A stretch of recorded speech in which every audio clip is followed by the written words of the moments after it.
Alhamdulillah Rabbil Alamin. Summa salatu wa salamu ala sayyidina Muhammadin wa ala alihi wa sahbihi wa sallim.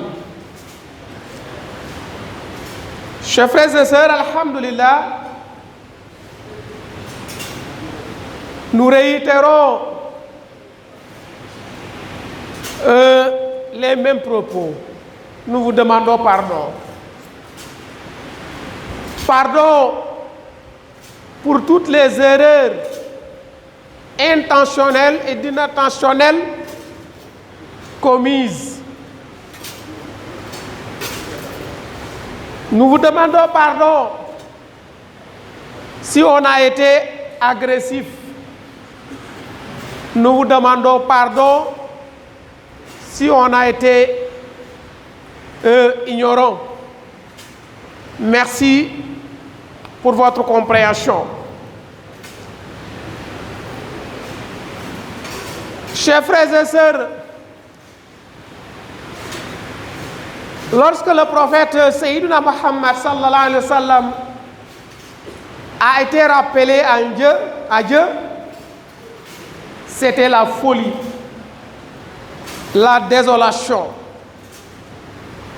qui régnait sur les musulmans. Abu Bakr Siddiq, Zu Sidqi wal Wafa, a tenu une parole qui a remonté le moral. Il avait dit: Man kana ya'budu Muhammadan fa innahu qad mat wa man kana ya'budu Allah fa innahu hayyun la yamut. Il dit: celui qui adorait Allah, celui qui adorait Allah à cause du prophète, il est parti et il ne reviendra pas. Mais celui qui adore Dieu ou qui adorait Dieu, Allah subhanahu wa ta'ala reste vivant et ne meurt jamais. La religion reste éternelle. Qu'est-ce que je voudrais dire par là? Celui qui adorait Allah subhanahu wa ta'ala, parce que nous sommes dans le mois de carême, parce que nous sommes dans le mois d'abstinence, ce mois est parti. Je ne vais pas dire il ne reviendra, ce mois est parti à jamais, mais non, c'est jusqu'à l'année prochaine. On aura encore 11 mois avant de revoir ce mois béni de Ramadan. Mais n'empêche que la religion demeure et éternelle. Notre mission sur la terre, c'est adorer Allah. Que ça soit dans ce mois de Shawwal, que ça soit dans le mois de Zul Qa'da, que ça soit dans le mois de Zul Hijja, Muharram, Safar, Rabiul Awwal, Rabiul Akhir, Jumar Oula, Jumar Thani. Nous devons adorer Allah subhanahu wa ta'ala dans tous ces mois, tous les jours, toutes les heures, toutes les minutes.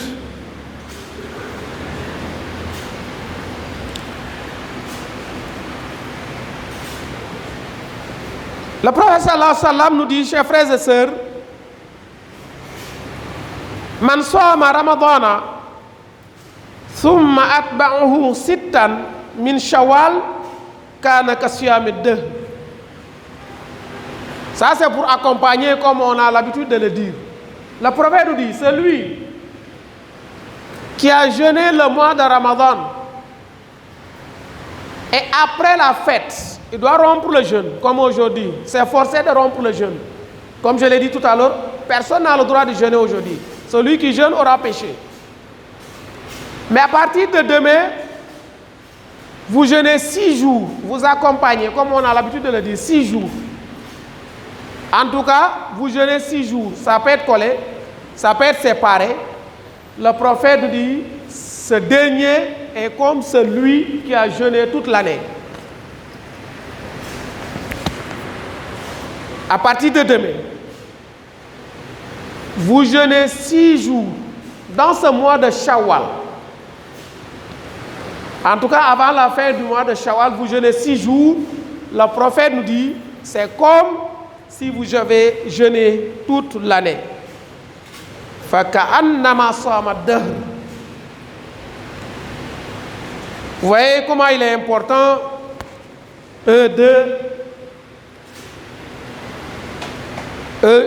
jeûner au moins 6 jours, d'accompagner 6 jours. Et je vais revenir sur un verset. Je l'avais commencé pendant une nuit de Qiyam Layl.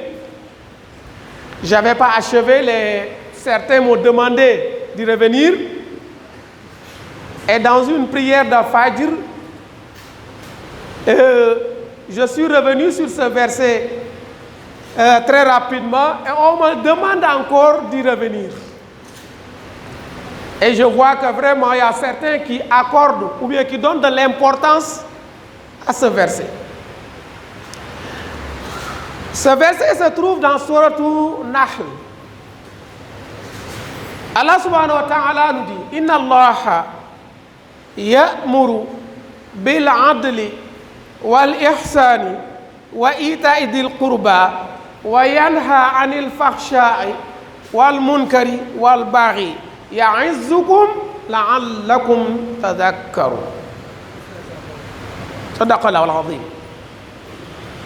Dans ce verset, Allah subhanahu wa ta'ala a prescrit 3 choses. Et il a proscrit 3 choses. Il nous a prescrit 3 choses dans ce verset et il nous a interdit 3 choses. Et il a donné une synthèse. Ya'idhukum la'allakum tadhakkarun. La première chose prescrite, ya'muru bil adli, al-adlu, la justice. Allah est juste et aime la justice et nous prescrit la justice. Sans la justice, on ne peut pas vivre paisiblement sur la terre. Non, impossible.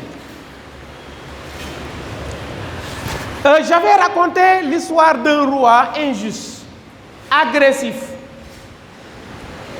très malveillant.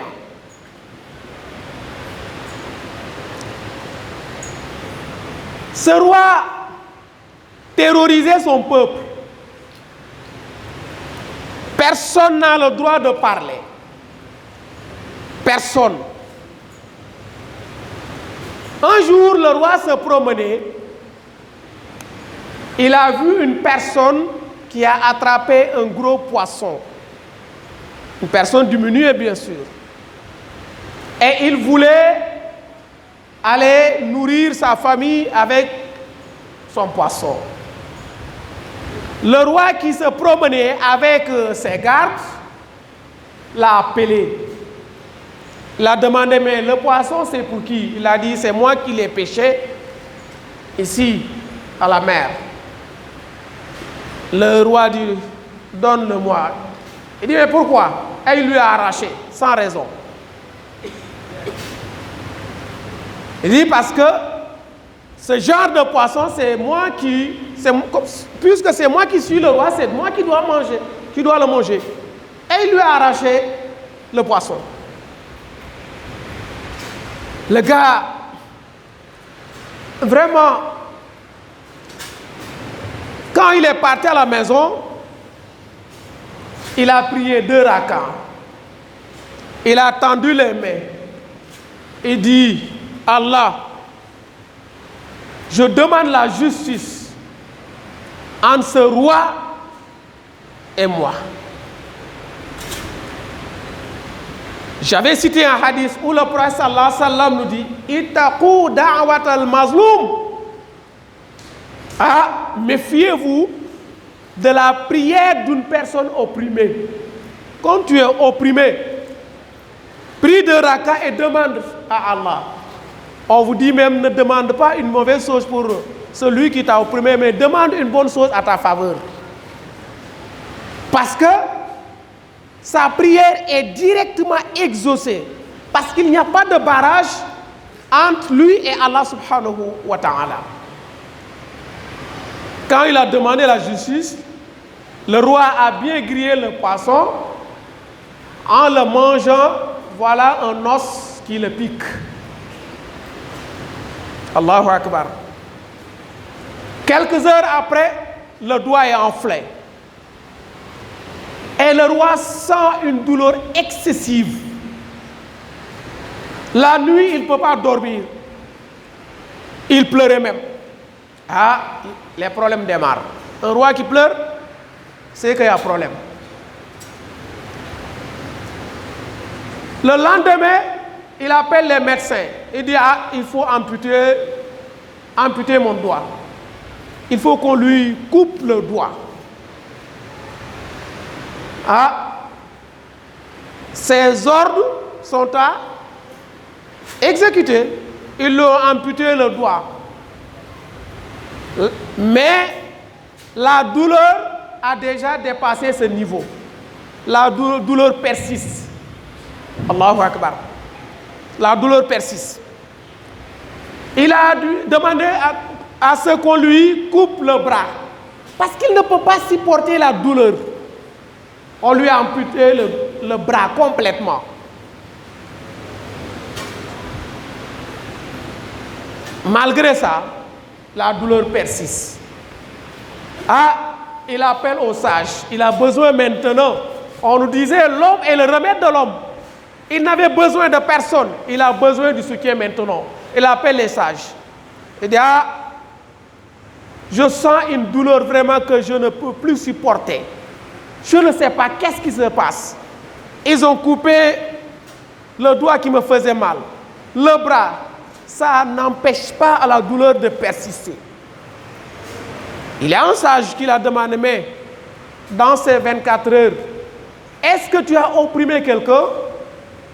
Il a réfléchi, j'avais arraché à une personne son poisson. On a appelé ce dernier. Il est venu.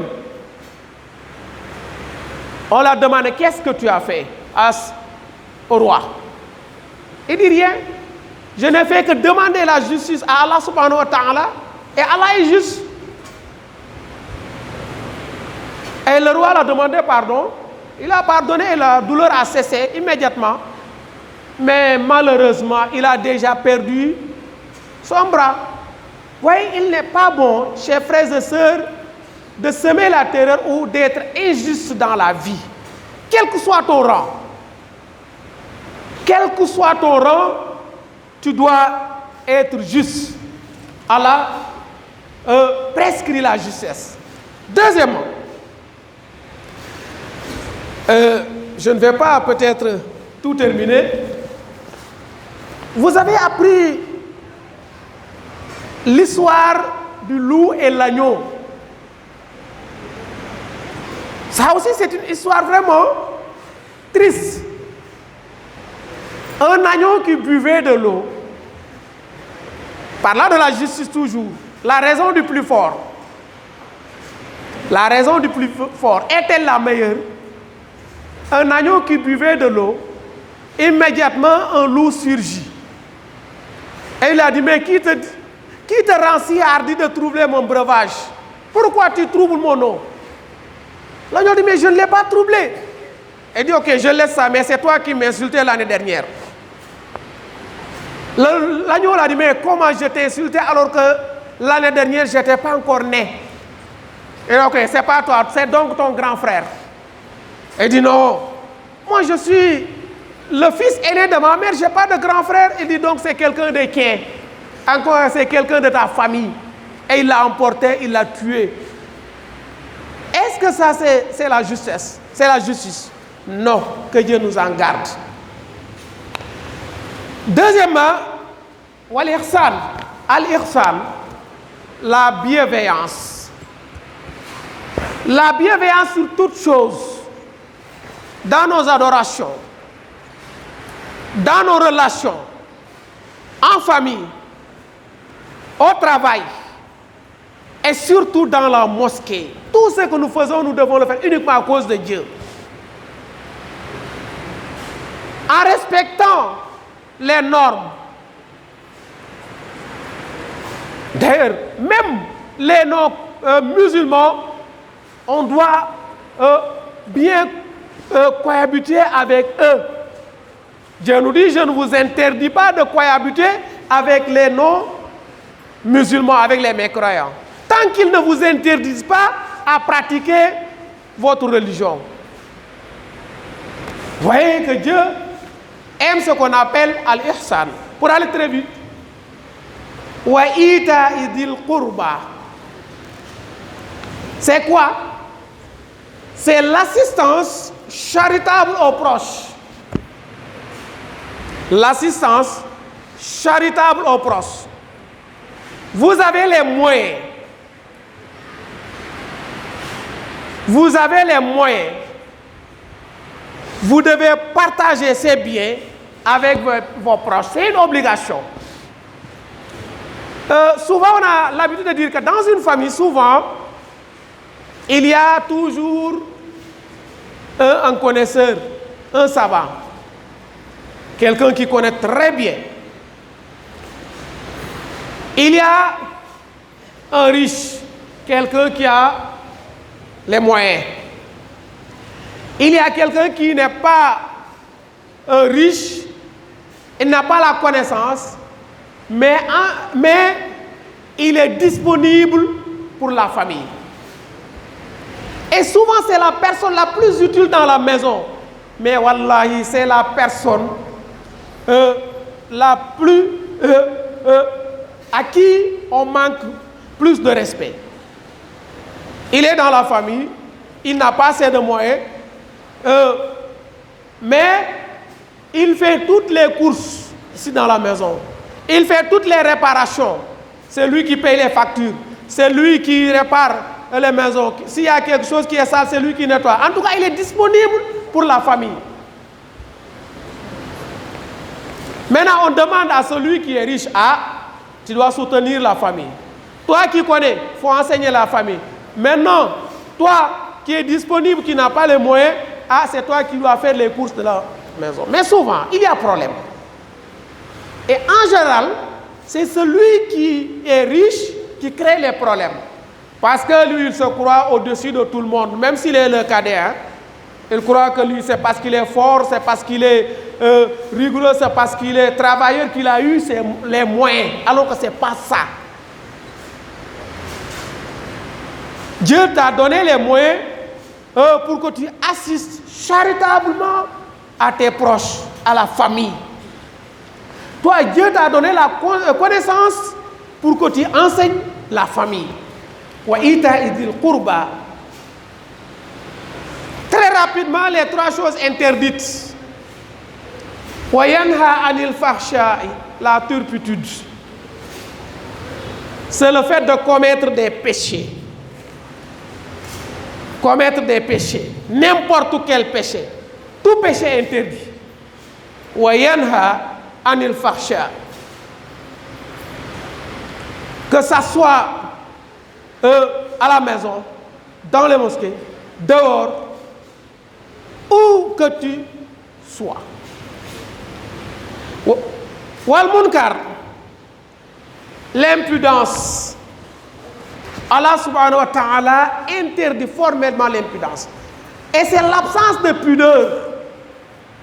Et cette absence de pudeur est tellement fréquente surtout chez les jeunes et surtout chez les jeunes filles.